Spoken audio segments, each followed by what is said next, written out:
Hello everybody, welcome back to My Furry Protogen 2. Okay, we're actually back with this series now. I do apologize it's taken me so long to actually get done with this because I've just been so busy with everything else that I haven't had a chance to get through this. So, we're gonna be finishing My Furry Protogen 2 over the next couple, days, maybe weeks, or something like that. I don't actually know how much we have left in the game, but we'll see. That being said, if you do like these videos, make sure to like these videos and comment down below with what you like the most about this series, because lately YouTube's been having some issues on their end, and they have acknowledged that there is an issue with my channel where these videos aren't actually going to your sub boxes. And if we can get some comments talking about it, or if you guys interact with the videos and get them out into the algorithm a little bit more, it might help a little bit.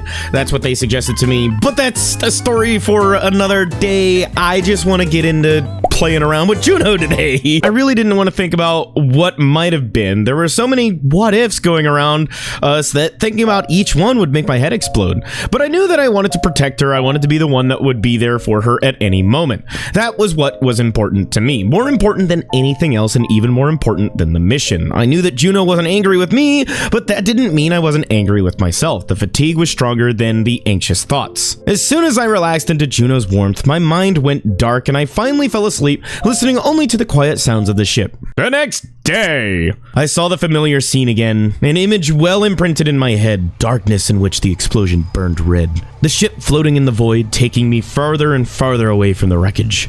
I knew it was a dream, and I still couldn't bring myself to wake up. In the dream, I knew it wasn't my home planet, it was the planet we'd just left, the place we'd taken the devices from. But there, in the depths of my subconscious, I was leaving it not with the hope for the best, but with the realization that it was over. An icy dread swept over me, a painful tightness in my throat. I was alone on the ship. It was dragging me away into the cold and lonely void, and flashes shone before my eyes. I knew Juno had stayed on this planet. I knew there was nothing I could do to save her, and the feeling of utter helplessness, of dumb resignation mingled with terror in a tight lump tearing at my ribcage. Oh god, that's fucking terrifying. Juno stays behind on a planet while it fucking explodes? Why? I guess it was a dream, so... Or is it foreshadowing? When I opened my eyes, I found myself in the sleeping compartment. I was alone on the bed. Juno's spot next to me was empty. I immediately sat up in bed, my heart pounding rapidly in my chest. It was all a dream. Juno had come back to the ship with me. I knew it. I was sure of it, but I still couldn't shake the heavy crust that had formed in my heart from the dream. Pixie, can you tell me where Juno is? The second of waiting for an answer stretched on for eternity. I was afraid that it was the other way around, and that our departure from the planet was a dream, and the reality was what I saw tonight, in the darkness of my own subconscious. I was afraid that now Pixie was gonna tell me that I'd lost my mind, that Juno was gone and now I was here alone. But Pixie, thankfully, brought me out of the abyss that was my own fears. Good morning, Raeal. Juno's in the lab right now. Would you like to join her? Yeah, that would be great. I got out of bed and put my clothes on. Would you like to have breakfast now? No, I'll eat later. Did Juno tell you that not eating breakfast is detrimental to your body? I don't want to hear your lectures again. My answer sounded slightly annoyed, but Pixie didn't take any offense. As you wish. If she starts scolding you, don't say I didn't warn you. Say Pixie's just the Chad looking out for us. Breakfast's important, man. Gotta eat. I grinned, quickly thanked Pixie for his concern, and headed for the lab. It's Juno! Hello, Juno. How are you this morning? Oh my god, you're looking lovely as ever. Juno was there. She was sitting at the table scrutinizing the results of the analysis. I walked up behind her and put my arms around her. Good morning. Did you sleep well? Oh, that smile is so cute. Juno smiled at me, glancing over my shoulder. Yep, slept just like a baby. The lie fell easily from my lips. I didn't want to tell Juno about the nightmares that haunted me every night. It didn't make any sense anyway. You sure? Pixie said your pulse was... I hurriedly interrupted Juno. It's okay, really. I wonder if because of what he saw from his own planet, if he actually is suffering from a bit of PTSD or some stress. Obviously, some of it is very stress related, and I know I get nightmares when I sleep under stress, or I just don't sleep at all. It kicks in my insomnia and I just do not sleep for days.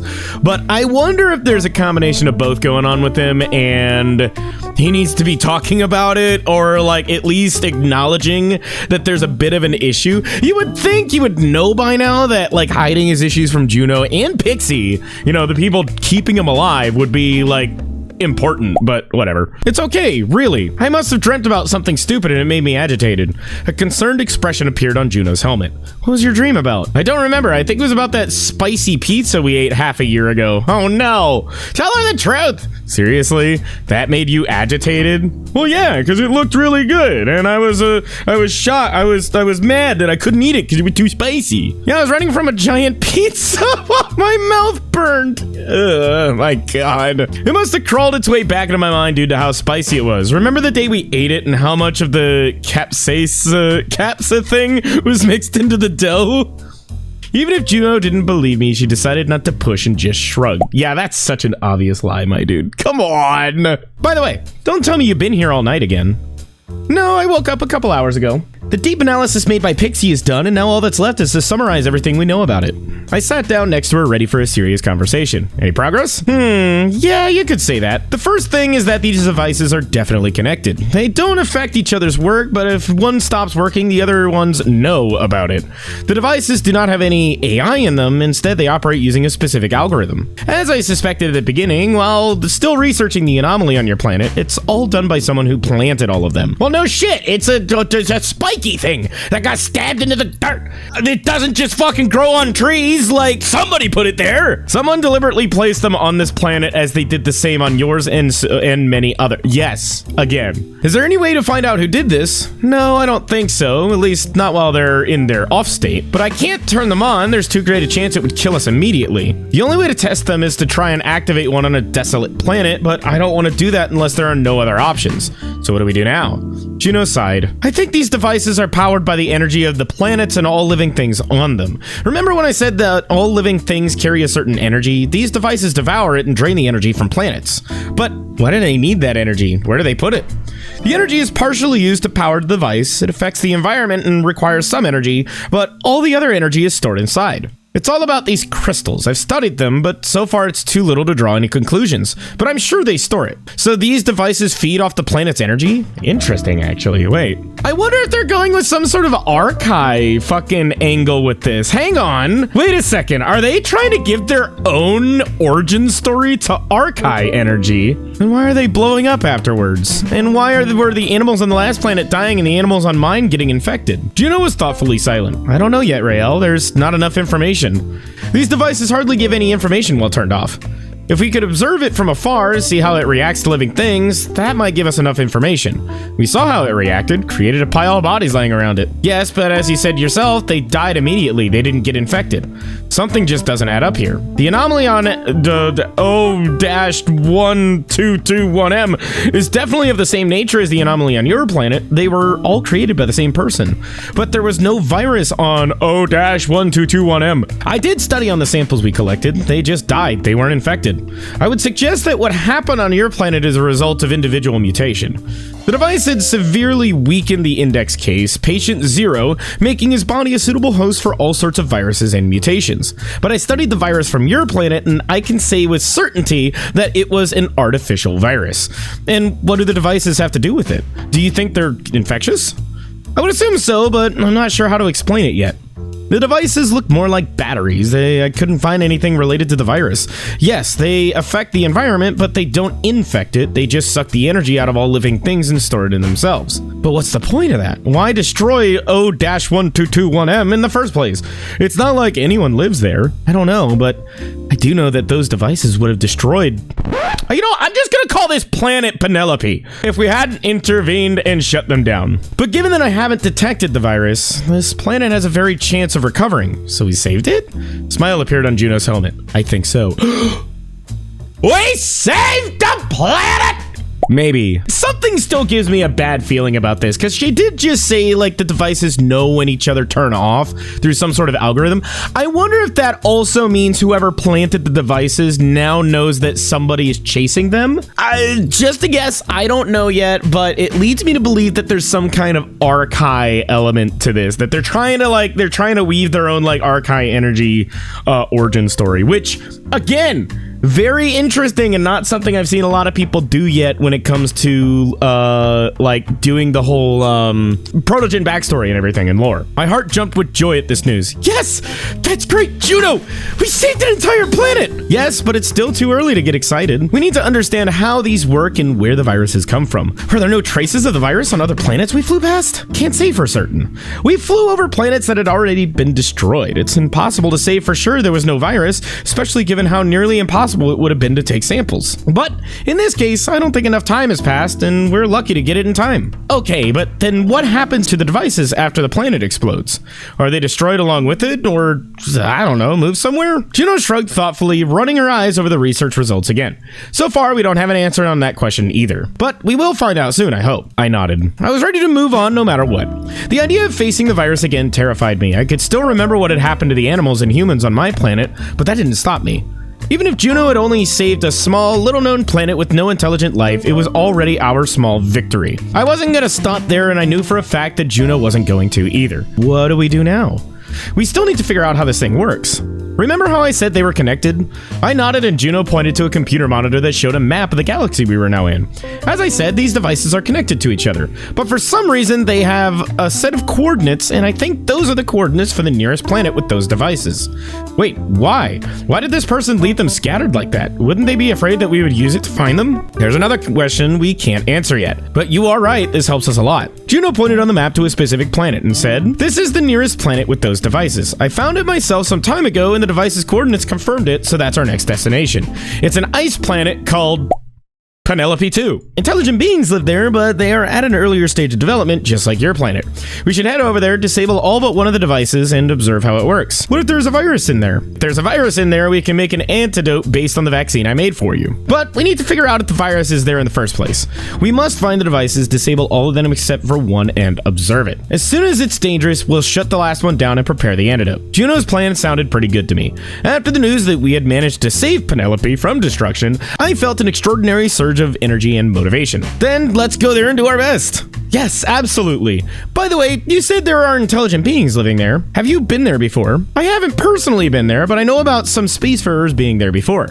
Wait, but what about the rule of not making contact? This planet's case is a bit special. It was once developed and almost ready to enter the space age. They made their first contact with other planets and the technology to travel into space, but a sudden human-made cataclysm destroyed everything on this planet. Oh no. Uh-oh, I think I know what that is. After the cataclysm, the planet entered an ice age a few tens of thousands of years ago, and nothing has changed since. Some of the beings there survived and have adapted to the cold temperature and started their technical progress all over again, as almost nothing survived the cataclysm. And nobody helped them? After the cataclysm, the inhabitants chose not to seek any help in restoring their technologies. Instead, they embraced a primitive lifestyle and isolated themselves, denying any possible progress. But they know that space exists and other creatures live there, so we won't affect their progress in any way. It was really hard for me to imagine why this species denied any progress, but I guess I understood their feelings. By the way, how about some breakfast?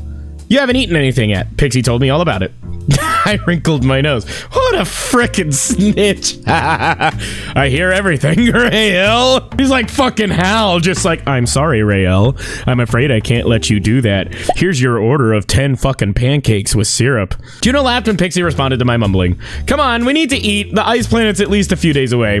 We have time to relax and regain our strength." Juno and I left the lab and headed for the food bay. Pixie had preheated our food at Juno's request. It's awesome that we're making progress. Like, I'm still curious on if the devices mean that it's some kind of stored archive energy, or if this is how archive energy is made, because I don't think it's ever actually explained in the Protogen lore that archive energy was made. Hey, if you're still watching this video, comment below. Should I redo my Protogen lore video? There's been a lot of updates to the Xaer lore since I made my video like 2-3 years ago. If you guys are interested, I kind of would love to revisit the Protogen lore and do another video on it. So hey, if it's something you're interested in, let me know. Comment below. While you're down there, make sure to leave a like on this video to let Juno know you like her. A tickle of excitement filled my chest. I had never met any other alien creatures besides Juno and Xena, who were members of the same species. The fact that this was about to change was both thrilling and slightly unsettling.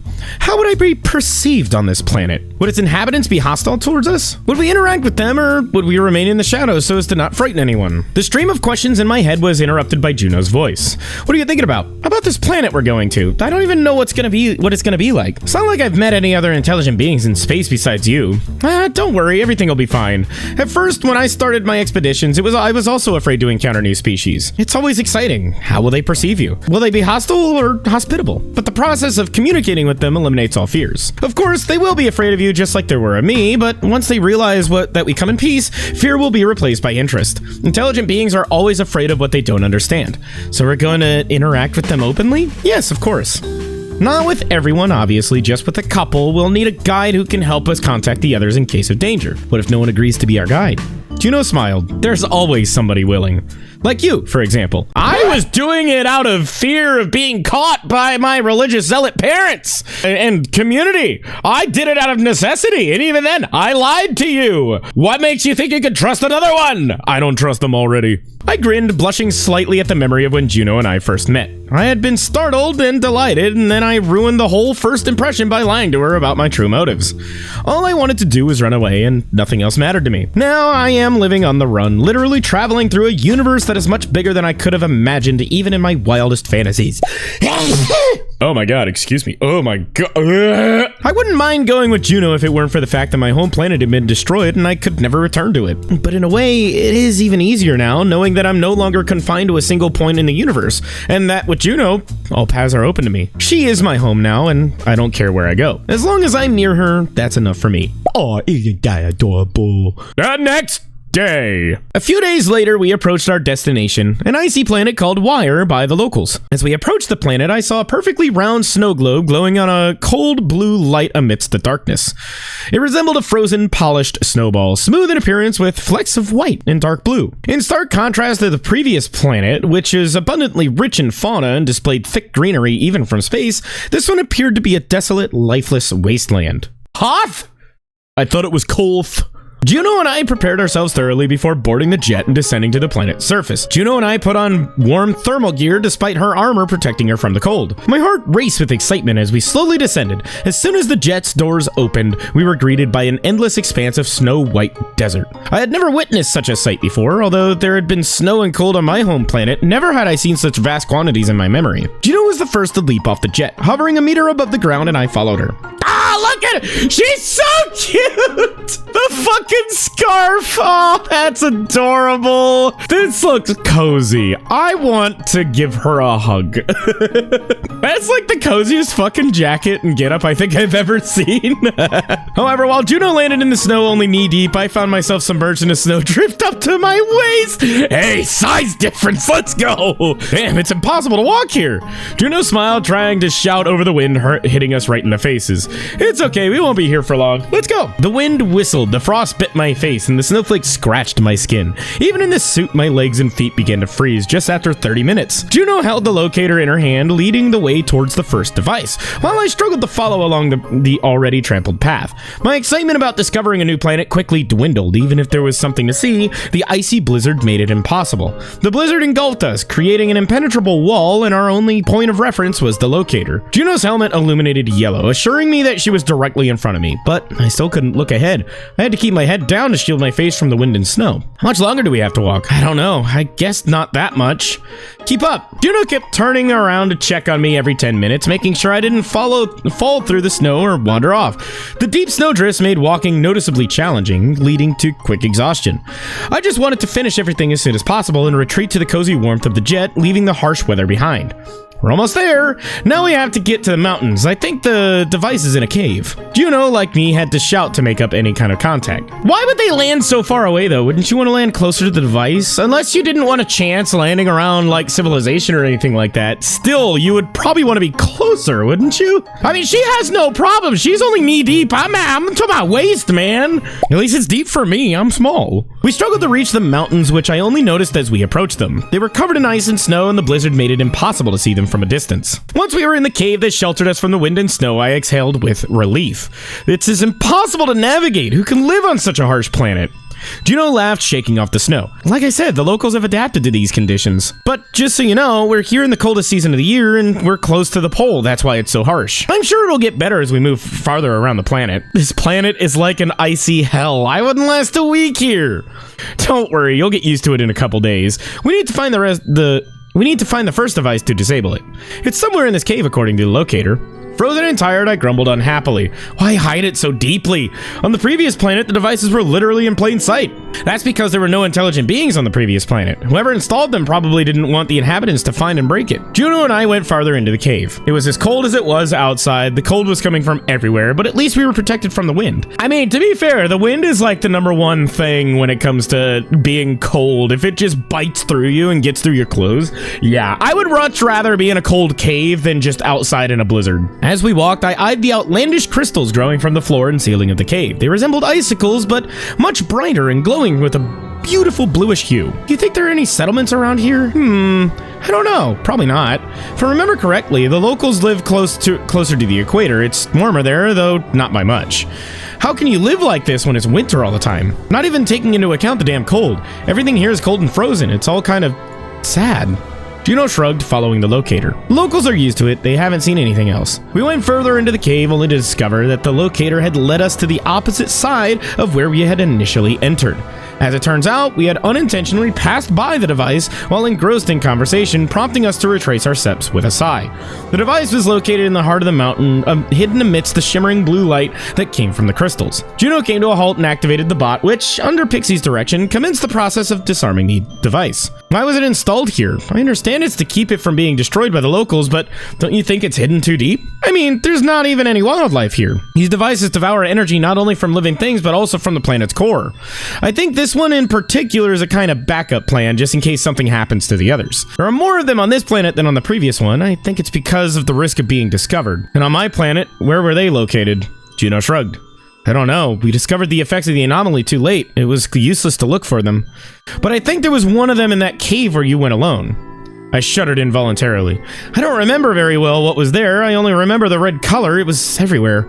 Why are these things purple then? Juno looked thoughtfully at the device the robot was disarming. I think it depends on the stage of destruction the process is in. The closer to the final stage, the redder the light. But that's just a hypothesis. I hope we don't get a chance to confirm it. The cave reminded me of the one I'd almost died in. It was just as cold and damp and dark, and the only difference was the color of light. Juno and I waited patiently for the bot to disarm the device before heading back to the jet. We'll sleep in the jet tonight, and tomorrow we'll see what the weather's like. I've got my camouflage mode on just in case, but hopefully no one will pass by. The sky had already begun to darken, turning from grayish white black, revealing a view of the canvas of the stars scattered across the sky. I think it'll take us a few days to get to the 5 devices. As I said, we won't turn off the 6th one. We'll set up close to the equipment and see how it behaves. What do you think? Yeah, that's a great idea. If things get out of control, we'll shut this thing down. And if we find an infected individual, we'll start making an antidote right away. I've prepared everything I need in the jet's lab, so I don't have to go up to the ship. Is there really anything alive here? We walked around all day and didn't see a single animal. Juno laughed warmly. Not that we had a chance to see anything in all this blizzard. And when will we meet the locals? Juno shrugged. Maybe we won't need to meet them. We'll see what the last device's research shows. But in case we have to make contact with the locals, I think it's best not to tell them what happened to your planet. Yeah, probably not a good idea to start, mass hysteria. Not a good idea. Why not? I frowned hearing Juno's words. Juno shrugged. We don't know if we'll be able to find anything if it's too late. You can't know for sure. It's better not to scare the population and not give them any hope. Juno's words made sense. I remembered what it had been like to learn such terrible news, that the virus was irreversible, that there was no cure. Even though we had a cure now, we didn't know if it was the same virus or if it would behave the same way here. As I thought back 2 years to my planet, I realized that as a simple citizen unfamiliar with Juno, I would have preferred not to know about the impending tragedy. Honestly, yeah, if something terrible was going to happen, I'd rather not know about it and just have it happen and wipe me out than to feel the imminent death and destruction coming. Like if there was ever a meteor, right, that came to the, that was gonna destroy all life on Earth, I'd rather NASA not tell us about it and just let it hit us, because, fuck, man, I don't want to know about that shit. What am I gonna do? You can't escape off planet. Juno and I went to bed in the jet, listening to the icy wind whistling zealously outside. The next day. We spent the next few days on the road. Moving around the planet on foot was problematic. Snowdrift significantly slowed us down, and the harsh climate chase caused rapid fatigue. Besides, due to the snow, there was practically nothing to see. We walked solely based on the signal of the locator, trusting the small device in Juno's hands with our lives. These few days were challenging and very tiring, especially while we were searching for devices in the northern part of the planet. When we had free time to spend in the jet, we had no energy left for anything other than rest. We just wanted to lie down in the warm, dry compartment of the jet and fall asleep. Honestly, mood, that sounds comfy. Actually, comfy as fuck, especially cuddling Juno. Now that I know she's that tall.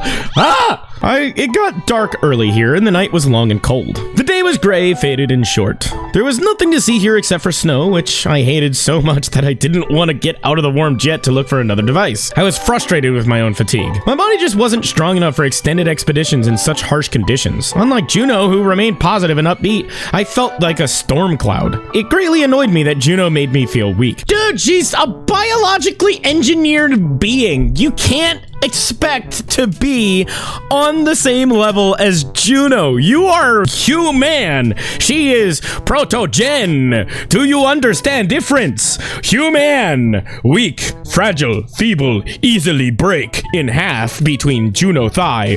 Juno protogen. Big, strong woman who break little human with big protogen thigh. I was on the verge of collapse after just a few hours of plowing.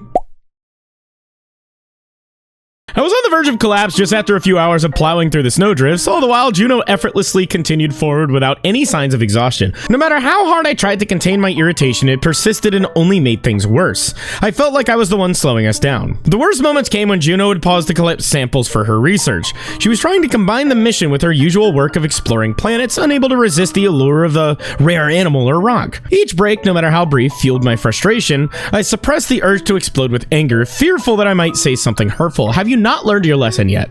Just let things happen. If you need a break, just tell her. It wasn't Juno's fault how I felt, but I couldn't communicate with her in a normal manner. Are you okay? We still have a long way to go. Juno looked back at me once more as we walked through the snowdrifts towards the next device. Yeah, I'm perfect. Never been better. Hearing the irritation in my voice, Juno tried to diffuse the atmosphere and smiled. It's okay, just a little bit longer, about 20 or 30 minutes. You can do it, Raeal. Do you want me to carry you on the way back? Yes, please. Uppies? Uppies? Yes? I would love if you carried me back, Juno, in your big, strong protogen arms in your warm embrace. Carry me. Yes! Juno offered this in a perfectly calm, soft voice that didn't hold a note of mockery, but my face flushed so instantly that even the blizzard I felt hot for a second. No, I'm not a child. Dude, you're getting offered uppies. Take them. God! My lightning fast reply, Juno only shrugged her shoulders. As you wish. But if anything happens, you'll tell me right away. It's okay if you're exhausted. I said nothing, moving with double the effort to follow her. How do you manage to stay so cheerful? Aren't you feeling tired at all? Juno smiled at me again. I have a lot more stamina than you because of my genes. Besides, I'm used to the fact that different planets have different conditions, sometimes very difficult. I've been traveling the universe for a long time. And you've been to a planet like this before, with a climate like this? Yes, a few times. However, I often didn't stay there long. I took quick tests of whatever I could get my hands on and flew away because there's rarely anything alive in such places. Or if you drill into the ground and search there, but that's what other research teams do. Teams? Yeah, didn't I tell you that? Juno turned around on me with a smile. You don't talk much about your past and your planet. Oh, right. Well, we're setting up research teams on our planet. We need them to study planets with harsh climates in more detail. They often go to uninhabited planets, taking measurements and making predictions about whether a planet has a chance of becoming habitable. Why didn't you join a research team? Isn't it better to travel through space with others? Well, yes, usually it is better, but I just couldn't fit in any research team. But I have you now, so I don't need one anyway. Aren't you bored with less developed species? Like mine, for example? Oh, I just straight up asked her if I'm boring. That's that's a good question. To Juno, am I the equivalent of a pet? Like, am I a good boy? What is a good boy? Juno's helmet displayed a surprised expression on her face. What do you mean by less developed? I shrugged. You're far more intelligent than I am, and you're stronger and more durable too, and you're also older. Aren't you bored with me? Juno stopped hip deep in snow and turned her whole body towards me. What are you talking about? Of course I'm not bored with you.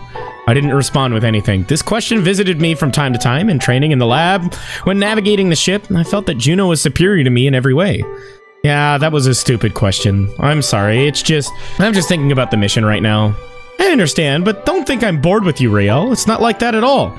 I love you and want to be with you. That's the most important thing. Besides, it doesn't matter how strong or intelligent you are. What really matters is the way you view the universe. If only I had your level of determination, I could reach all my goals. I really admire how fast your progress is and how determined you are to continue this adventure. If only I got it naturally and not by witnessing the destruction of my planet. Oh, bro, that made things awkward. Oh, Man! Sorry, I didn't mean it like that. Don't worry, you said nothing wrong. Suddenly, the locator in her hands beeped, indicating the device was nearby. Finally! Let's go and find this thing. We moved forward, finding the next point. The device was almost entirely covered in snow, so the bot had to clear the path to disable it. After the device became inactive, we headed the way we came, summoning the jet so we wouldn't have to walk the whole way. As soon as we were back on the ship, Juno took the device to the lab. I took off my clothes, wet from the melted snow, and immediately wrapped myself in a blanket, enjoying the long-awaited warmth and rest. Man, imagine the warm shower after all that. Soon, Juno joined me, shedding her armor. When Juno saw me in a pile of blankets, gritting my teeth from the cold still lingering in my body, she smiled and lay down beside me. As soon as we're done with the mission, we'll fly to the next planet with those devices, which is going to be a warm, deserted planet. I grinned, still shivering from the cold. I am blanket burrito. That would be nice. I already missed the previous planet and its climate. After a moment of silence, I suddenly asked, do you think that we can complete this mission? I mean, to get rid of those devices once and for all, to find and stop whoever did it. I hope so, Raeal. I really do. Her answer made me snicker. Doesn't sound promising at all. I know, but that's all I can say right now. You shouldn't make predictions with so many unknowns. We are moving towards the goal. That's the most important thing. Have you ever done anything like this before we met? Saved other planets from destruction? Juno shook her head. This is as new adventure as it is for me as it is for you. By the standards of space travelers, my past life was pretty boring. I only collected and researched different species. But I really like this mission, this adventure, because I'm doing it with you. Thanks. That means a lot to me. Juno lay down near me and we hugged each other. We fell into silence again, listening to the faint noise of the jet, lulling us to sleep. The next day! The next day, we finally went to the next cluster of devices, which was located on a different part of the planet closer to the equator. Once outside, I immediately noticed the weather change. Although it was still cold outside, the wind here was not as brutal as in the north, and the snow was swirling in small flakes in the air. The mountains were visible in the distance, and the clearing where we landed was surrounded by bare, sparse forests with thin, scarcely leaved trees. The snowdrifts on this part of the planet were also much less deep than where we'd been before. It was only up to my calves in snow, which made it much easier to get around. As soon as we got out and followed the locator signal, we heard a loud, sudden scream, clearly not belonging to an animal. Uh-oh. Juno and I froze, looking around tensely. Did you hear that too? That sound seemed to be coming from over there. Juno pointed in the direction, and a second later the scream repeated. What is it? It's not an animal, is it? There she goes! There she is! Oh, look how much of a badass she looks like. She grabbed the gun, which had been hanging at her waist in a special pouch, and together we ran towards the sound. Running in the shallow, untouched snow was not easy. Juno immediately pulled ahead of me, and I had no choice but to follow. I stared intensely into the white surface, but saw no one. The thin, brittle tree trunks hardly blocked my view. Finally, we reached the small hill and saw the creature screaming. This creature looked like Juno, but without the helmet and armor. It had green fur and a wolf-like face, and its entire body was covered in warm clothing made of animal fur. The creature sat in a snowdrift, backing away from a huge beast with thick black fur, baring its fangs and ready to attack at any moment. But Juno didn't let that happen. With a loud cry, she shot into the air right above the animal's head, scaring it away. The beast ran away. Juno and I hurried over to this creature to see if he was okay. Person? New character? Yo! What? We got 2 new character additions, not just Xena. Okay. Who's the wolf guy? How much fan art of him is gonna be out after this? As soon as he saw us, his face stretched, his eyes widened, and for a few moments, the 3 of us stared at each other in stunned silence. Then the creature began to speak rapidly in a low, masculine voice, but I couldn't understand a word. Its language sounded like a collection of random sounds that made no sense to me. Apparently, my confusion was apparent on my face because Juno elbowed me in the side and pointed to the communicator in my ear. I quickly turned it on and the local language began to broadcast a translation directly into my ear. Who are you? Where'd you come from? Juno put her gun away and put her hands out in a peaceful gesture. Don't be afraid of us, we won't hurt you. She spoke slowly in the creature's language as if it were soothing a small child. My name is Juno and this is my companion, Raeal. We come in peace and wish you no harm. Completely confused, I blurted out inappropriately, yes! The creature looked at us, shifting its gaze from one to the other. Its gaze stopped on Juno. I beg your pardon. Are you by any chance Protogen? Wait, you know what protogens are? Juno's helmet reflected a surprised expression. Yes, I'm a protogen. How did you know? Didn't realize this planet had evolved so quickly in a short period of time. Oh no, it's that same old thing.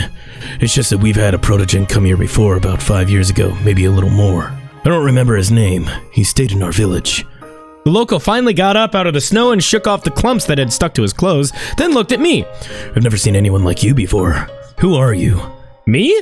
I'm a human. Human? That's great. Where's your fur? My fur? The local nodded. All the space travelers I've met had fur. You're kind of naked. I love being naked. That's my thing. I blink confusedly. My species doesn't have fur. Oh, I see. I apologize if that was a tactless question. It's okay, no problem. We fell into a second of awkward silence. I'm Lance, by the way. Nice to meet you. Hi, Lance. I'm Raeal. Thanks for rescuing me. I thought for sure the Xaer was gonna tear me up today. Xaer? Is that the name of this beast? Lance nodded. Yes, this is the season they've gone completely off the rails.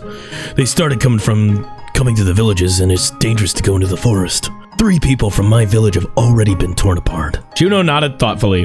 What were you doing out here by yourself if it's so dangerous? I had to come out here. I needed to get some twigs for the fire, and there was nowhere else to go. I was lucky you were here to save me. How far is your village?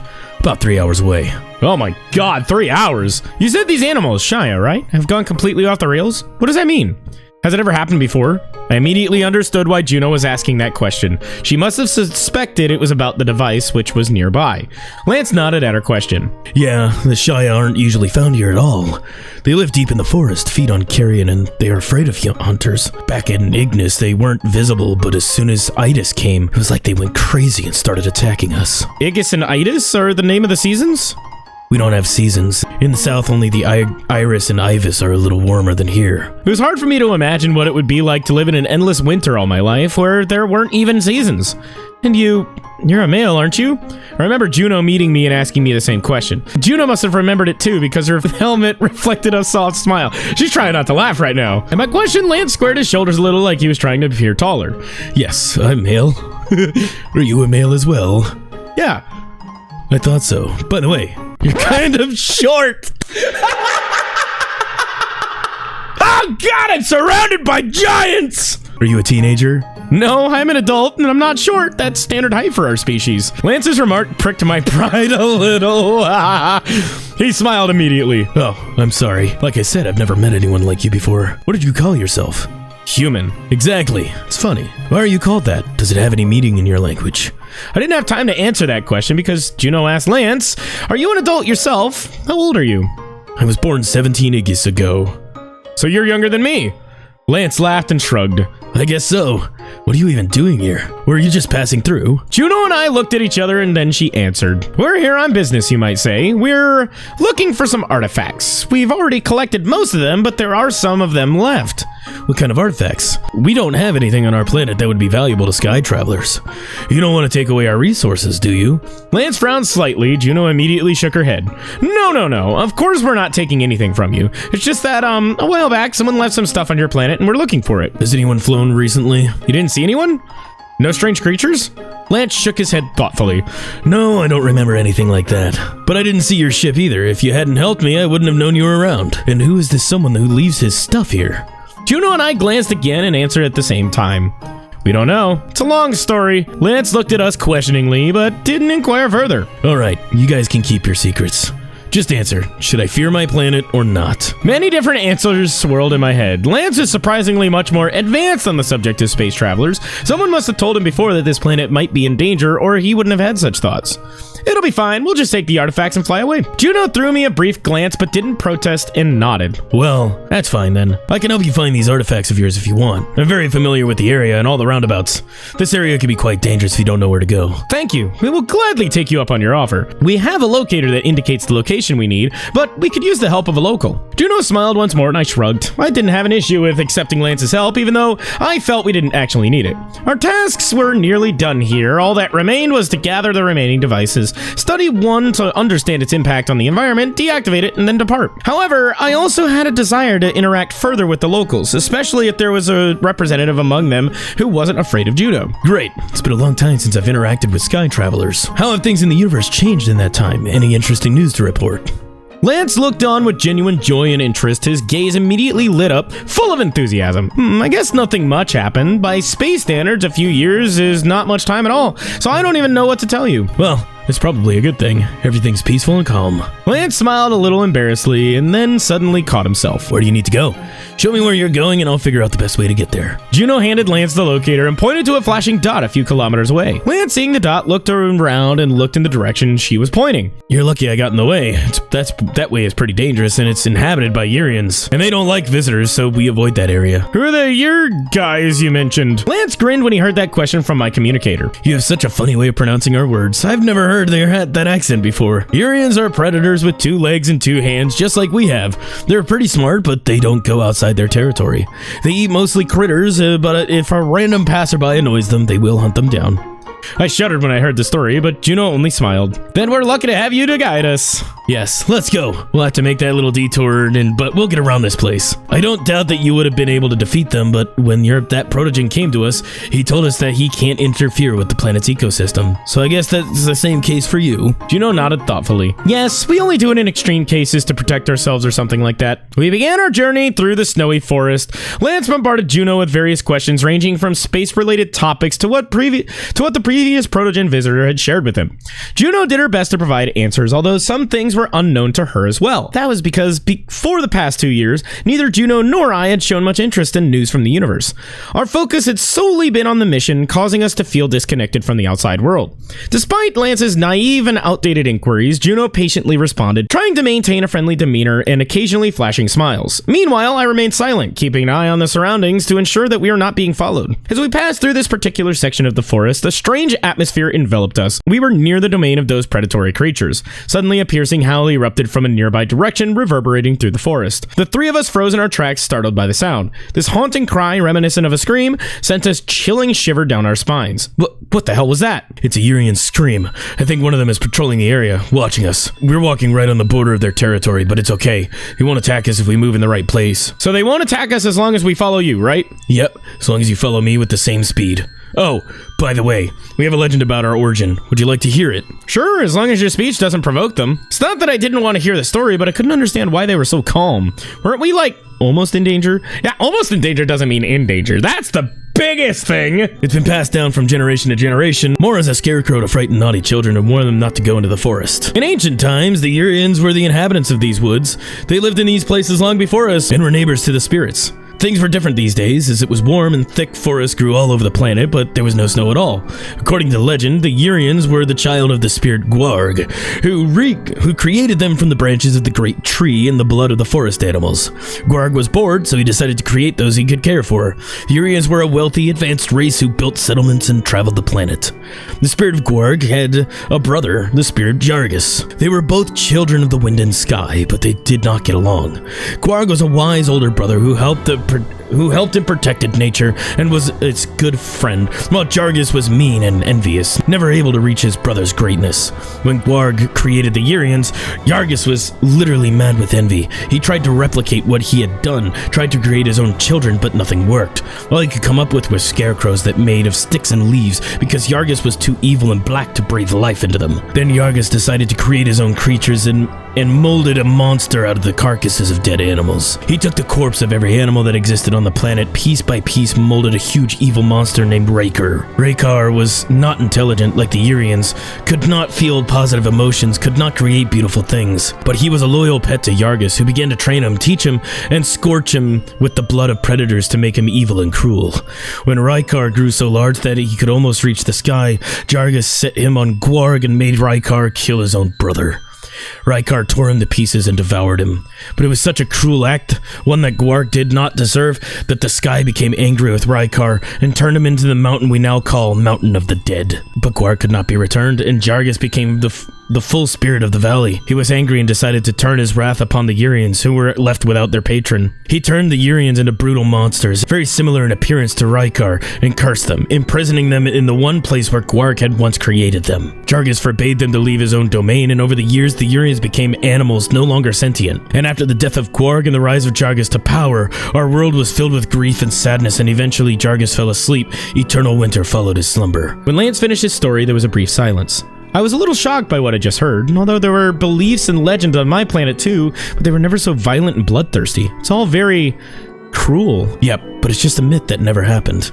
The Protogen that visited us told me about the real history of our planet. Wait, so you know about the cataclysm? Yeah, perhaps I'm the only one that knows it, except for our elders. Well, then we have one less problem to worry about. By the way, I actually really like that story. But why didn't Heaven protect Quarg if he was so kind and good? Why did they let Rykar kill him? Lance shrugged. According to our beliefs, Heaven cannot interfere with the lives of spirits. They're only an observer looking down on our lives. Did you believe in these legends before you found the truth?